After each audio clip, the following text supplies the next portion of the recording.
So mga kalodi, eto naman tayo. Bale, bumili ako ng bagong cable ng speedometer kasi hindi na gumagana. So, kakabit na natin to mga kalodi, no? Huwag na natin hintayin pa. Tirahin na natin. Baka tirahin pa ng iba. So, yan yung pinaka gearbox. So, tanggalin muna natin tong headlight mga kalodi, no? Para dyan natin isalpak yung pinaka dulo sa dulo ng walang hanggan. Yan. So, tanggalin muna natin yung screw, no? Dahil dyan natin isasalpak. Yun. Yan, isasalpak na natin. Unahin na natin dito sa baba. Dahil pinakamadalis dito sa baba. Yan. Hinihigpitan ko na. Yan.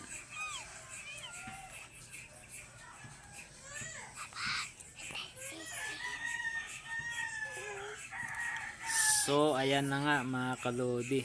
Ito na yung pinakahuli. So, isasalpak na natin yung pinakadulo ng walang hanggan. Yan. So, napaka basic lang, no mga kalodi, no, magkabit ng cable ng speedometer, no? Kahit sino pwede, no? Pwedeng gawin. Napakadali lang. So, ayan. Yan. So, ipit na natin, no? Yan. So, pwede na natin i-testing mga kalodi. Subukan natin kung tama ba yung ginawa natin, no?